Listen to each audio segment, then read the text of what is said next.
ಮತ್ತೆ ನಾನು 99 ವೆರೈಟಿ ದೋಸೆ ಅನ್ಕೊಂಡಿದ್ದೆ, ಇದು 99 ವೆರೈಟಿ ಪಿಜ್ಜಾ.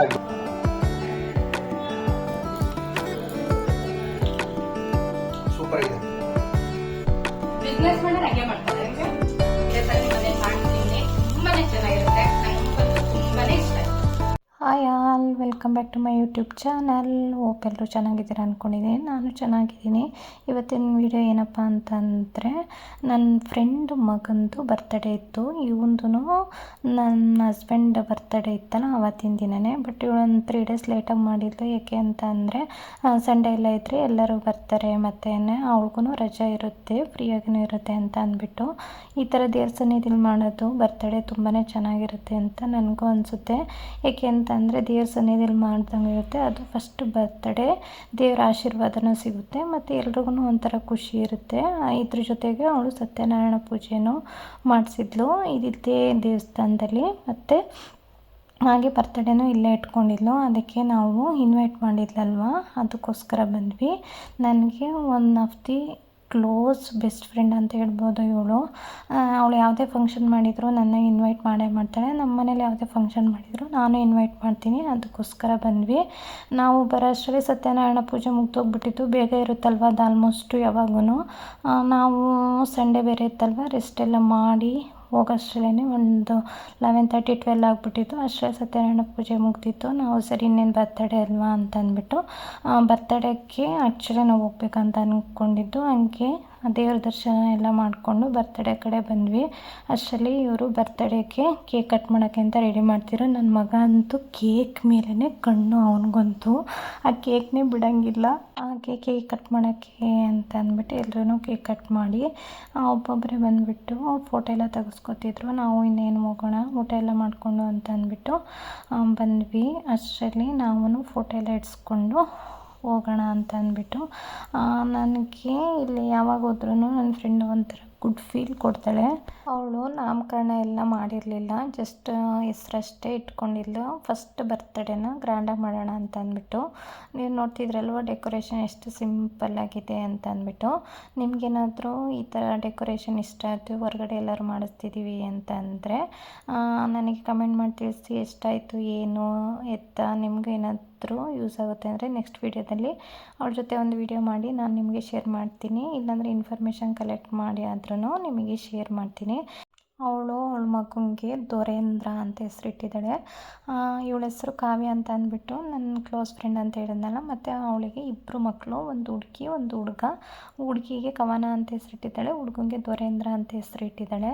ನಾಮಕರಣ ಅಷ್ಟೊಂದು ಏನೂ ಮಾಡೋಕ್ಕಾಗಿಲ್ಲ, ಮನೆಯವರೇ ಮಾಡ್ಕೊಂಡಿದ್ದಾರೆ ಅಂದ್ಬಿಟ್ಟು ಫಸ್ಟ್ ಇಯರ್ ಬರ್ತಡೇ ಮಾಡೋಣ ಅಂತ ಅಂದ್ಬಿಟ್ಟು ಈ ಥರ ಮಾಡ್ತಿದ್ದಾಳೆ. ನನ್ನ ಮಗ ಅಂತೂ ಕೇಕ್ ಬೇಕು ಬೇಕು ಬೇಕು ಅಂತ ಕೇಳ್ತಿದ್ದ. ಅವನಿಗೊಂದು ಪೀಸ್ ಕೇಕ್ ಕೊಡಿಸಿ ಸರಿ ನಾವು ಫೋಟೋ ಎಲ್ಲ ಇಡ್ಸ್ಕೊಂಡು ಒಂದು ಜೊತೆ ಡ್ರೆಸ್ ತಂದಿದ್ದೆ ಅದನ್ನು ಕೊಟ್ಬಿಟ್ಟು ಹೊರಡೋಣ ಅಂತ ಅನ್ಕೋತೀವಿ. ನೋಡ್ತಿದ್ದೀರಲ್ಲ ಎಲ್ಲರನ್ನು ಫುಲ್ಲು ಬ್ಯುಸಿ ಆಗಿಬಿಟ್ಟಿದ್ದಾರೆ. ದೇವಸ್ಥಾನನೂ ಕ್ಲೋಸ್ ಆಗೋಯ್ತು 12ಗೆ, ನಾರ್ಮಲ್ ಕ್ಲೋಸ್ ಮಾಡ್ತಾರಲ್ಲ ಆ ಥರ. ಅಷ್ಟರಲ್ಲಿ ಪೂಜೆ ಎಲ್ಲ ಮುಗಿಸಿರಿ. ಇನ್ನು ಬರ್ತಡೇ ಎಲ್ಲ ಹೊರಗಡೆನೇ ಇತ್ತಲ್ವ, ಆ ಥರ ಜಾಗದಲ್ಲಿ ಹೊರಗಡೆ ಮಾಡಿದರು. ಅದಾದಮೇಲೆ ಊಟಕ್ಕೂ ಅಲ್ಲೇ ಇತ್ತು. ಊಟ ಮಾಡೋಕ್ಕೂ ಆರಾಮಾಗಿ ಒಂಥರ ಪೀಸಾಗಿತ್ತು, ಒಳ್ಳೆ ವೈಬ್ ಸಿಕ್ತು. ಈಗ ಅವಳ ಮಗಳು ಕವನ ಕರೆದು ಮಾತಾಡಿಸ್ತೀನಿ. ಏನು ಸಮಾಚಾರ ಹೇಳಿ, ಪರವಾಗಿಲ್ಲ. ಹೌದು ಹೌದು, ಯಾಕೆ ಬೇಡವಾ? ಇರ್ಲಿ ಬಿಡು, ಏನಾಗಲ್ಲ. ಯಾಕಪ್ಪಿ, ನೀನು ಮೊಬೈಲಲ್ಲಿ ಹಾಕ್ತೀನಿ, ನೀನು ನೋಡ್ಬೋದು. ನಿಂಗೆ ಇಷ್ಟ ಆಗಲ್ಲ?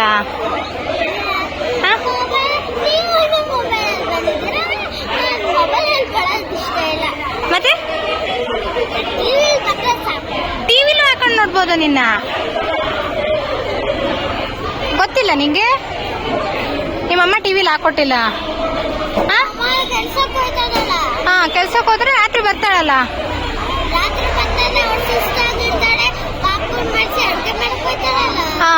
ನೀನ್ ಪಾಪ ನೋಡ್ಕೋಬೇಕಪ್ಪ. ಇರ್ಲಿ ಬಾಯಿಲಿ ಕವನ. ಅವಳನ್ನ ರೇಗಿಸಿದ ತಕ್ಷಣ ಹೊರಟೆ ಹೋಗ್ಬಿಟ್ಲು. ಇನ್ನೂ ಕರೆದ್ರೂ ಬರಲಿಲ್ಲ. ಸರಿ ಇನ್ನೇನು ಹೊರಡೋಣ ನಾವು ಅಂತ ಅಂದ್ಬಿಟ್ಟು ಅವಳಿಗೆ ಒಂದ್ಸಲ ಹೇಳ್ಬಿಟ್ಟು ಹೋಗೋಣ, ಮತ್ತೆ ಹೇಳಲೇ ಇಲ್ಲ ಹಾಗೆ ಹೋಗಿದ್ದೀಯ ಅಂತ ಹೇಳ್ತಾಳೆ ಫೋನ್ ಮಾಡಿ ಅಂತ ಅಂದ್ಬಿಟ್ಟು ಸರಿ ಒಂದು ಮಾತು ಹೇಳೋಣ ಅಂತ ಬಂದೆ. ಅಲ್ಲಂತೂ ಫೋಟೋ ಹೊಡ್ಸ್ಕೊಳ್ಳೋರಂತೂ ಜಾಸ್ತಿ ಜನ ಇದ್ದರು. ನಾವು ನಮಗೆ ಗೊತ್ತಿರೋರ್ನೆಲ್ಲ ಒಂದು ರೌಂಡ್ ಮಾತಾಡಿಸ್ಕೊಂಡು ಹಾಗೆ ನಮ್ಗೆ ಯಾರ್ಯಾರು ಸಿಕ್ಕಿದ್ರು ಅವ್ರ ಜೊತೆನೂ ಈ ಥರ ಏನಾದ್ರು ಫಂಕ್ಷನ್ ಮಾಡಿದಾಗಲೇ ಅಲ್ವಾ ನಮಗೂ ಅವರೆಲ್ಲ ಸಿಗೋದು ಅಂತ ಅಂದ್ಬಿಟ್ಟು ಅವ್ರನ್ನ ಮಾತಾಡಿಸ್ದೆ. ನನ್ನ ಫ್ರೆಂಡ್ಗೂ ಹೇಳೋಗೋಣ ಅಂತ ಅವಳು ಇರು ಸ್ವಲ್ಪ ಹೊತ್ತು ಹೋಗುವೆ ಅಂತಂತಿದ್ಲು. ನಾನು ಇನ್ನೇನು ಟೈಮ್ ಆಗಿಬಿಡುತ್ತೆ ಹೊರಟ್ಬಿಡೋಣ, ನೆಕ್ಸ್ಟ್ ಯಾವಾಗಾದರೂ ಫ್ರೀ ಇದ್ದಾಗ ಇಬ್ಬರು ಸಿಕ್ಕಿ ಮಾತಾಡೋಣ ಅಂತ ಅಂದ್ಬಿಟ್ಟು ಅವಳ ಜೊತೆ ಸ್ವಲ್ಪ ಹೊತ್ತು ಮಾತಾಡಿಕೊಂಡು ಹಾಗೆ ಏನೇನು ಲೈವಲ್ಲಿ ಮಾತಾಡೋಕ್ಕಾಗುತ್ತೆ ಅದನ್ನು ನಾವು ಎಷ್ಟೇ ಫೋನಲ್ಲಿ ಮಾತಾಡಿದ್ರೆ ಈ ಥರ ಜೊತೆ ಸಿಕ್ಕಿದಾಗ ಮಾತಾಡೋದೇ ಒಂಥರ ತುಂಬ ಖುಷಿ ಇರುತ್ತಲ್ವ. ಅದಕ್ಕೆ ಅವಳಿಗೂ ಅವಳ ಮಗನಿಗೆ ತುಂಬ ಹಿಂಸೆ ಆಗ್ತಿತ್ತು ಅಂತ ಅಂದ್ಬಿಟ್ಟು ಡ್ರೆಸ್ ಎಲ್ಲ ಚೇಂಜ್ ಮಾಡಿದರು. ಈ ಥರ ಫಂಕ್ಷನಲ್ಲಿ ಮಕ್ಕಳಿಗೆ ಎಷ್ಟು ಕಿರಿಕಿರಿ ಆಗುತ್ತೆ, ಅದು ಸಣ್ಣವ್ರಿಗೆ ಅಂತಂದರೆ ತುಂಬಾ ಕಿರಿಕಿರಿ ಆಗುತ್ತೆ. ಅದರಲ್ಲಿ ಅವ್ರ ಅಮ್ಮನೂ ಪಾಪ ತುಂಬ ಹೆಲ್ಪ್ ಮಾಡ್ತಾರೆ. ಸರಿ ಈ ಕಡೆ ಅವ್ರ ಅತ್ತೆ ಇದ್ದರು, ಅವರನ್ನು ಮಾತಾಡಿಸ್ತಾ ಇದ್ವಿ. ಅವರು ಏನಮ್ಮ ಚೆನ್ನಾಗಿದೆಯಾ ಹಾಗೆ ಹೀಗೆ ಅಂತಂದ್ಬಿಟ್ಟು ಆವಾಗಲೇ ಅವರು ದೇವ್ರದ್ದು ಪೂಜೆ ಮಾಡ್ತಿದ್ರಲ್ಲ ಸತ್ಯನಾರಾಯಣ ಪೂಜೆನ, ಅಲ್ಲಿ ಅವರು ಬ್ಯುಸಿ ಇದ್ದರು. ಅವರಿಗೆ ಬಂದವ್ರಿಗೆಲ್ಲ ಪ್ರಸಾದ ಕೊಡೋದು ಅಲ್ಲೆಲ್ಲ ಮಾತಾಡ್ಸೋಕ್ಕಾಗಿರಲಿಲ್ಲ. ಸರಿ ಹೋಗ್ತಾ ಒಂದು ಮಾತು ಮಾತಾಡ್ಸ್ಕೊಂಡು ಹೋಗೋಣ ಅಂತ ಮಾತಾಡ್ತಾ ಇದ್ದೆ. ಈ ಆಂಟಿ ಅಂತೂ ಪಾಪ ತುಂಬ ವೀಕ್ ಆಗಿಬಿಟ್ಟಿದ್ರೆ, ಫಸ್ಟ್ ಅಂತೂ ತುಂಬ ಹೆಲ್ದಿಯಾಗಿ ತುಂಬ ಸ್ಟ್ರಾಂಗ್ ಆಗಿದ್ದರು. ನಾವು ಕಣಮ್ಮ ಕಾವಿನ ಇವಾಗ ಒಂದು 10 ದಿನದಿಂದ ಕೆಲಸಕ್ಕೆ ಕಳಿಸ್ತಾ ಇದ್ದೀವಿ ಅಂತ ಹೇಳಿ ಮಾತಾಡ್ತಾಯಿದ್ರು. ನಾವಿಬ್ಬರು ಇದ್ದೀವಲ್ಲ ನೋಡ್ಕೊಳ್ಳೋಕ್ಕೆ ಅಂತ ಅಂದ್ಬಿಟ್ಟು ನಾನು ಹೇಳ್ತಾಯಿದ್ದೆ ನನಗೂ ಇಷ್ಟ, ಬಟ್ ಯಾರೂ ನೋಡ್ಕೊಳ್ಳೋರಿಲ್ವಲ್ಲ ಆಂಟಿ, ಅದಕ್ಕೆ ನಾನು ಸದ್ಯಕ್ಕೇನು ಕೆಲಸಕ್ಕೆ ಹೋಗ್ತಾ ಇಲ್ಲ ಅಂತ ಅಂದ್ಬಿಟ್ಟು ಅವರು ಒಂಥರ ತುಂಬ ಖುಷಿ ಪಡ್ತಾಯಿದ್ರು. ಒಬ್ಬಳೇ ಎಲ್ಲ ಹೆಂಗೆ ಮ್ಯಾನೇಜ್ ಮಾಡ್ತೀಯಾ, ಹೆಂಗೆ ನೋಡ್ಕೋತೀಯ, ನಾವಿಬ್ಬರೂ ಸಪೋರ್ಟ್ ಮಾಡ್ತೀವಿ, ನನ್ನ ಮಗನೂ ಎಲ್ಲ ಹೆಲ್ಪ್ ಮಾಡ್ತಾನೆ ನಮ್ಮ ಕಾವ್ಯಂಗೆ, ಅದಕ್ಕೇ ಅವಳು ಹೋಗೋಕ್ಕಾಗ್ತಿರೋದು ಕೆಲಸಕ್ಕೆ ಅಂತ ಹೇಳಿದ್ರು. ಸರಿ ಆಂಟಿ ನಾವು ಬರ್ತೀವಿ ಅಂತ ಹೊರಟು ಬಂದ್ವಿ ಮನೆಗೆ.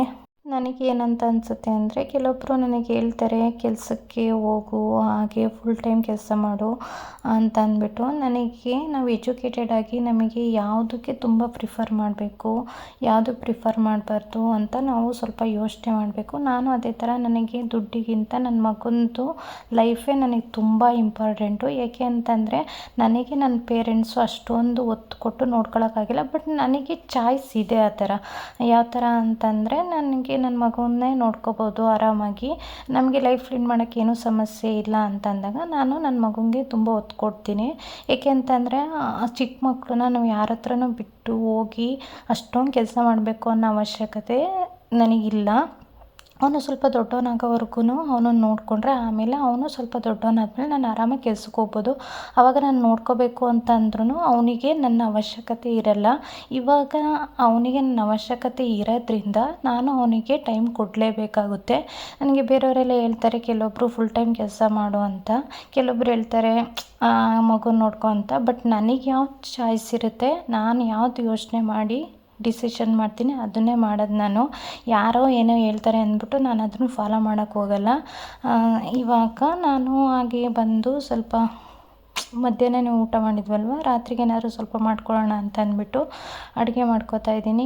ಇವತ್ತಿನ ರೆಸಿಪಿ ಏನಪ್ಪ ಅಂತಂದರೆ ಪಾವ್ ಭಾಜಿ ಮಸಾಲೆ ದೋಸೆ ಮಾಡ್ಕೋತಾ ಇದ್ದೀನಿ. ನಿಮಗೂ ಒಂದ್ಸಲ ರೆಸಿಪಿ ಶೇರ್ ಮಾಡೋಣ ಯಾವ ಥರ ಮಾಡೋದು ಅಂತ ಅಂದ್ಬಿಟ್ಟು ತಿಳಿಸ್ಕೊಡ್ತೀನಿ ಬನ್ನಿ. ಇದಕ್ಕೆ ಏನೇನು ಇಂಗ್ರೀಡಿಯೆಂಟ್ಸ್ ಬೇಕು ಅಂತಂದರೆ 3 ಕ್ಯಾಪ್ಸಿಕಮ್ನ ಈ ಥರ ಹೆಚ್ಚಿಟ್ಕೊಂಡಿದ್ದೀನಿ, ಒಂದು 3 ಈರುಳ್ಳಿನ ಕಟ್ ಮಾಡಿ ಇಟ್ಕೊಂಡಿದ್ದೆ, ಅದಾದಮೇಲೆ 2 ಟೊಮೆಟೊನ ಈ ಥರ ಹೆಚ್ಚಿಟ್ಕೊಂಡಿದ್ದೀನಿ, ಅದಾದಮೇಲೆ ಚೀಸ್ ಸ್ಲೈಸ್ನ ಈ ಥರ ತೊಗೊಂಡಿದ್ದೀನಿ, ನಾನು ಅಮೂಲ್ ತೊಗೊಂಡಿದ್ದೀನಿ, ಅದಾದಮೇಲೆ ಸ್ವಲ್ಪ ಪಾವ್ ಭಾಜಿ ಮಸಾಲ, ಇಲ್ಲಿ ಒಂದು 3 ಆಲೂಗಡ್ಡೆ ಮಧ್ಯಕ್ಕೆ ಪೀಸ್ ಮಾಡಿ ಹಾಕ್ಕೊಂಡು ಮತ್ತು ಅದ್ರ ಜೊತೆಗೆ ಸ್ವಲ್ಪ ಕಾರ್ನ ಬೇಯಿಸಿ ಎತ್ತಿಟ್ಕೊಂಡಿದ್ದೀನಿ. ಇದನ್ನು ನೀರನ್ನ ಶೋಧಿಸ್ಕೊಂಡು ಇಟ್ಕೊಂಡಿದ್ದೀನಿ. ನಂತರ ಬೇಯಿಸಿಟ್ಕೊಂಡಿದ್ದಲ್ಲ ಅದರ ಆಲೂಗಡ್ಡೆನ ಈ ಥರ ಸಿಪ್ಪೆನ ಬಿಡಿಸಿ ಎತ್ತಿಟ್ಕೊತಿದ್ದೀನಿ. ಈ ಥರ ಸಿಪ್ಪೆನ ಬಿಸಿದ್ದಾಗ ಬಿಡಿಸೋದ್ಕಿಂತ ಸ್ವಲ್ಪ ನೀರಿಗೆ ಹಾಕಿ ಬಿಡಿಸಿದ್ರೆ ಬೇಗನೆ ಬಿಡಿಸ್ಕೊಬಿಡುತ್ತೆ. ತುಂಬಾ ಸುಡ್ತಾಯಿತ್ತು, ಅದಕ್ಕೆ ಸ್ವಲ್ಪ ನೀರಿಗೆ ಹಾಕ್ಬಿಟ್ಟು ಮತ್ತೆ ನೀಟಾಗಿ ಸಿಪ್ಪೆನ ಬಿಡಿಸಿಟ್ಕೊತಾ ಇದ್ದೀನಿ. ಆಲೂಗಡ್ಡೆನೆಲ್ಲ ಸಿಪ್ಪೆ ಬಿಡಿಸಿದ ನಂತರ ಈ ಥರ ಸ್ಮ್ಯಾಶರಲ್ಲಿ ಸ್ಮ್ಯಾಶ್ ಮಾಡ್ಕೊತಾ ಇದ್ದೀನಿ. ನೀಟಾಗಿ ಸ್ಮ್ಯಾಶ್ ಮಾಡ್ಕೋಬೇಕು. ಸ್ಮ್ಯಾಶ್ ಮಾಡ್ಕೊಂಡಿದ್ದಾಯಿತು. ಈ ಥರ ಫುಲ್ಲು ನೀಟಾಗಿ ಸ್ಮ್ಯಾಶ್ ಮಾಡ್ಕೋಬೇಕು. ಅದಾದಮೇಲೆ ಒಲೆ ಮೇಲೆ ಒಂದು ಬಾಣಲೆನ ಇಟ್ಕೊಂಡಿದ್ದೀನಿ. ಬಾಣಲೆಗೆ ಸ್ವಲ್ಪ ಆಯಿಲ್ ಹಾಕೋತಿದ್ದೀನಿ. ಆದಷ್ಟು ಆಯಿಲ್ನ ಕಮ್ಮಿನೇ ಯೂಸ್ ಮಾಡಿ. ನಾನು ಕೊಬ್ಬರಿ ಎಣ್ಣೆ ಯೂಸ್ ಮಾಡಿದ್ರೂ ಎಲ್ಲ ಅಡುಗೆಗೂ ಕಮ್ಮಿನೇ ಯೂಸ್ ಮಾಡೋದು. ಎಣ್ಣೆ ಕಾಯ್ದ ನಂತರ ಕಟ್ ಮಾಡಿ ಇಟ್ಕೊಂಡಿದ್ವಲ್ಲ ಆ ಈರುಳ್ಳಿ, ಟೊಮ್ಯಾಟೊ ಮತ್ತು ಕ್ಯಾಪ್ಸಿಕಮ್ನ ಆ್ಯಡ್ ಮಾಡಿಬಿಟ್ಟು ಈ ಥರ ನೀಟಾಗಿ ಫ್ರೈ ಮಾಡ್ಕೊಳ್ಳಿ 1-3 ನಿಮಿಷ. ಇದಕ್ಕೆ ಸ್ವಲ್ಪ ಉಪ್ಪನ್ನು ಹಾಕಿ ಫ್ರೈ ಮಾಡಿ, ಆವಾಗ ಬೇಗ ಫ್ರೈ ಆಗಿಬಿಡುತ್ತೆ. ಈ ಥರ ಫ್ರೈ ಮಾಡ್ಕೊಳ್ಳಿ, ನೀಟಾಗಿ ಫ್ರೈ ಮಾಡ್ಕೊಳ್ಳಿ. ಒಂದು 5 ನಿಮಿಷ ತೋರಿಸ್ತೀನಿ ನಾನು. ಅದು ನೀರೆಲ್ಲ ಬಿಟ್ಕೋಬೇಕು ಸ್ವಲ್ಪ, ಆ ಥರ ಫ್ರೈ ಮಾಡ್ಕೊಳ್ಳೋಣ. ಫ್ರೈ ಮಾಡಿದ ನಂತರ ಎತ್ತಿಟ್ಕೊಂಡಿದ್ವಲ್ಲ ಬೇಯಿಸಿ, ಆ ಕಾರನ್ನು ಇದಕ್ಕೆ ಆ್ಯಡ್ ಮಾಡಿ, ಅದಾದಮೇಲೆ ಪಾವ್ ಭಾಜಿ ಮಸಾಲಾನ ನಿಮಗೆ ರುಚಿಗೆ ಎಷ್ಟು ಬೇಕೋ ಅಷ್ಟನ್ನು ಆ್ಯಡ್ ಮಾಡಿ ನೀಟಾಗಿ ಈ ಥರ ಫ್ರೈ ಮಾಡ್ಕೋಬೇಕು 1-3 ನಿಮಿಷ.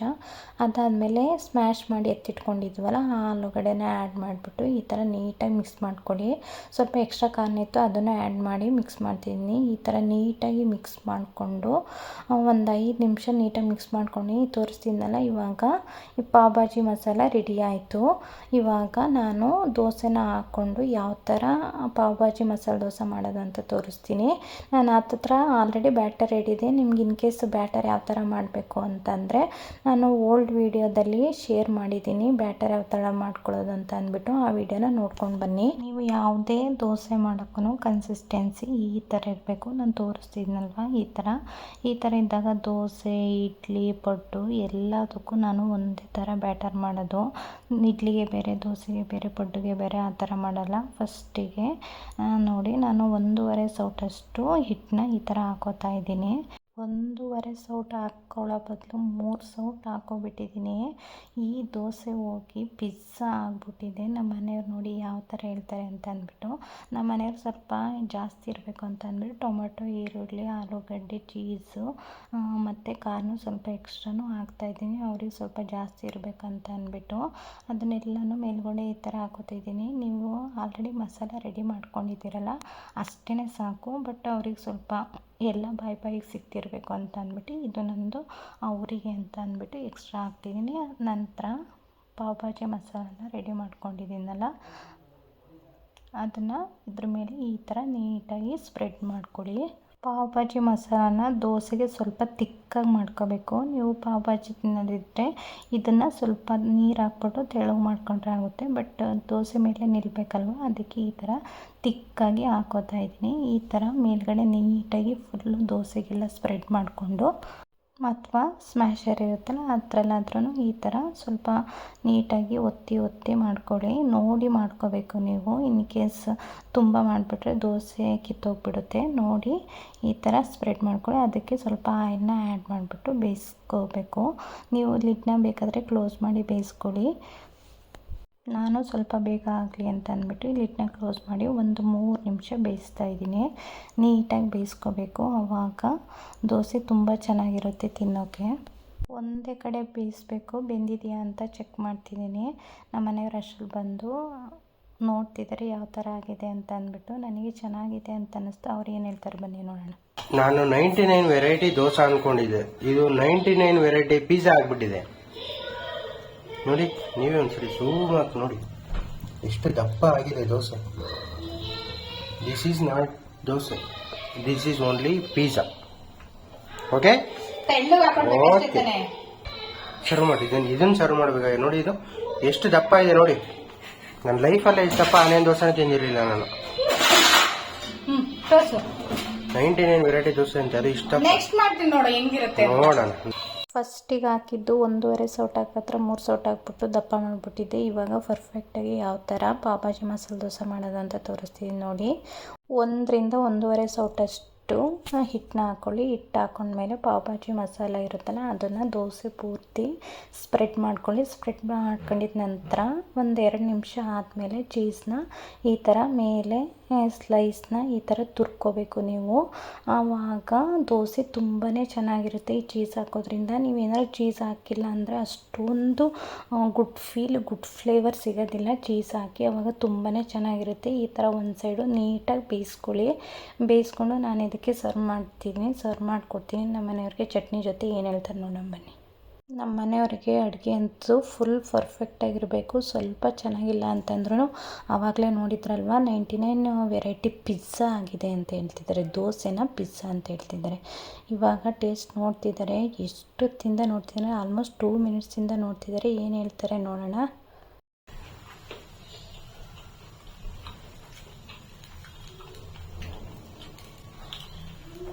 ಸೂಪರ್ ಆಗಿದೆ. ನೀವು ಅಲ್ಲಿ ಹೊರಗಡೆ ತಿಂದ್ರೆ ಮೀನ್ಸ್ ಇದನ್ನೆಲ್ಲ ಫುಲ್ಲು ಇದು ಮಾಡ್ಬಿಟ್ಟು ರೋಸ್ಟ್ ಮಾಡ್ಬಿಟ್ಟು ಮೇಲೆ ಹಾಕ್ಬಿಟ್ಟು ಫುಲ್ ಪಲ್ಯ ತರ ಮಾಡ್ಕೊಟ್ಟಿರ್ತಾರೆ. ಇದರಲ್ಲಿ ಸ್ವಲ್ಪ ನಿಮಗೆ ಏನು ಅಂದ್ರೆ ಏನ್ ಹೇಳ್ತಾರೆ ಅದಕ್ಕೆ ಫುಲ್ ಕ್ರಿಸ್ಪಿಯಾಗೂ ಇದೆ. ಅದ್ರ ಜೊತೆಗೆ ನಿಮ್ಗೆ ಎಲ್ಲ ಸಿಗುತ್ತೆ, ತಿಂತಿರ್ಬೇಕಾದ್ರೆ ಬಾಯಿಗೆ ಸಿಗುತ್ತೆ, ಟೇಸ್ಟ್ ಫೀಲ್ ಆಗುತ್ತೆ. ಓಕೆನಾ. ಅಲ್ಲೇ ಏನಾಗಿರುತ್ತೆ ಅಂತ ಹೇಳಿದ್ರೆ ಎಲ್ಲ ಫುಲ್ ಜಜ್ಜಿ ಇದ್ ಮಾಡಿರ್ತಾರೆ. ಮತ್ತೆ ಅವ್ರು ಜಾಸ್ತಿನೂ ಹಾಕಿರೋದ್ರಲ್ಲ, ಇಷ್ಟೊಂದೆಲ್ಲ ಮಸಾಲೆ ಅಂತೂ ಹಾಕಲ್ಲ ಅವರು. ಆಮೇಲೆ ಬಟ್ ಇಷ್ಟೊಂದು ಕ್ವಾಂಟಿಟಿನೂ ಇರಲ್ಲ. ಇದು ಚೆನ್ನಾಗಿದೆ, ಮಾಡ್ಕೊಂಡು ತಿನ್ಕೊಳ್ಳಿ. ಅವಾಗ್ಲೇ ಪಿಜ್ಜಾ ತರ ಐತೆ ಅಂದೆ, ಅದು ಪಿಜ್ಜಾ ತರನೇ ಇದ್ದಿದ್ದು.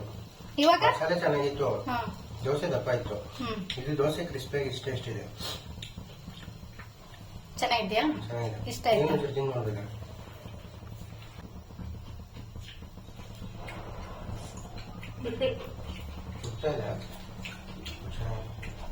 ಚಟ್ನಿನೂ ಬೇಡ, ಹಂಗೆ ತಿನ್ಕೋಬೋದು. ಒಂದ್ ದೋಸೆಗೆ ಎಷ್ಟಿದು? 170, 130? 170. ಚೀಸ್ ಕಾರ್ನೆಲ್ಲ ಹಾಕಿದ್ರೆ ಇಲ್ಲಿ ಅಷ್ಟು ದುಡ್ಡಿಗೆ ಒಂದು 20 ದೋಸೆ ಕೊಡ್ತಾರೆ. ಬಿಸ್ನೆಸ್ ಮಾಡಿದ್ರೆ ಹಂಗೆ ಮಾಡ್ತಾರೆ. ಹಂಗೆ ಅವರೆಲ್ಲ ಈ ತರ ಮಾಡ್ಕೊಡಂಗಿಲ್ಲ ಆಯ್ತಾ. ಬಟ್ ಈಗ ಒಂದು 400 ರೂಪಾಯಿ ಖರ್ಚಾಗಿದೆಯಾ, ಅದಕ್ಕೊಂದು 100 ರೂಪಾಯಿ, ಕ್ಯಾಪ್ಸಿಕಮ್ ಒಂದು 30 ರೂಪಾಯಿ, ದೋಸೆ ಇಟ್ಟು ಒಂದು 50 ರೂಪಾಯಿ ಅನ್ಕೋ. ಆಯ್ತಾ. ನೀವು ಮಾಡಿದ್ರೆ 50 ರೂಪಾಯಿ ಹಾಕ್ಬಿಟ್ಟು ಆಲೂಗೆಡ್ಡೆ ಒಂದು 20 ರೂಪಾಯಿ. 20 ರೂಪಾಯಿ ಅಲ್ಲ, 2 ಆಲೂಗಡ್ಡೆ ಹಾಕಿರೋದು. ಅದೇ 20 ರೂಪಾಯಿ ಅನ್ಕೋ. 20 ರೂಪಾಯಿ ಆಲೂಗೆಡ್ಡೆ, ಟೊಮೆಟೊ ಒಂದು 10 ರೂಪಾಯಿ, ಈರುಳ್ಳಿ ಒಂದು 20 ರೂಪಾಯಿ. ಆಯ್ತಾ. ಅಂದ್ರೆ 300 ರೂಪಾಯಿ. 300 ರೂಪಾಯಿಗೆ ಅಲ್ಲಿ 2 ದೋಸೆ ಬರ್ತವೆ. 2 ಬರಲ್ಲ, 3 ದೋಸೆ ಬರ್ತವೆ. ಮೇ ಬಿ ಅದು 50-70 ರೂಪಾಯಿ ಬರುತ್ತೆ. 3 130. 130 ಆದ್ರೆ 3 ದೋಸೆ ಬರ್ತವೆ. ಇಲ್ಲಿ ನಾವೆಷ್ಟು, ನಾನೀಗ ಆಲ್ರೆಡಿ 3 ತಿಂದಿದ್ದೀನಿ, ಇನ್ನು 3 ಆಗ್ತವೆ. 3 ಆಗ್ತವೆ, ಜಾಸ್ತಿ ಆಗ್ತವೆ. 3 ಆಗ್ತವೆ. ನಾನ್ ಜಾಸ್ತಿ ಆಗ್ತಾ ಇದ್ದೀನಿ ಮಸಾಲೆ. ಮಸಾಲೆ ನೀವು ಅವ್ರು ಹಾಕಿದ್ರೆ 40 ದೋಸೆ ಆಗ್ತವೆ. ಅವ್ರು ಹಾಕಿದ್ರೆ ಆನ್ ಮಾಡಿರ್ತೀವಿ. ನೀವು ಇದೇ ತರ ನಿಮ್ಮ ಮನೇಲಿ ಮಾಡ್ತೀನಿ, ತುಂಬಾನೇ ಚೆನ್ನಾಗಿರುತ್ತೆ. ನಂಗಂತೂ ತುಂಬಾನೇ ಇಷ್ಟ ಆಯ್ತು. ನಿಮ್ಗೇನಾದ್ರೂ ನನ್ನ ವಿಡಿಯೋ ಇಷ್ಟ ಆದ್ರೆ ಲೈಕ್ ಮಾಡಿ, ಸಬ್ಸ್ಕ್ರೈಬ್ ಮಾಡೋದು ಮಾತ್ರ ಮರಿಬೇಡಿ, ಕಮೆಂಟ್ ಮಾಡಿ, ಶೇರ್ ಮಾಡಿ. Thank you bye bye. Next ವಿಡಿಯೋದಲ್ಲಿ ಮತ್ತೆ ಸಿಗ್ತೀನಿ. ಯಾವ ವಿಡಿಯೋ, ವ್ಲಾಗ್ ಆಗಿರ್ಬೋದು ಅಥವಾ ಕುಕಿಂಗ್ ವ್ಲಾಗ್ ಆಗಿರ್ಬೋದು, ನಾರ್ಮಲ್ ವ್ಲಾಗ್ ಆಗಿರ್ಬೋದು, ಎಲ್ಲ ತರ ವಿಡಿಯೋದಲ್ಲಿ ಸಿಗ್ತೀನಿ. ಬಾಯ್.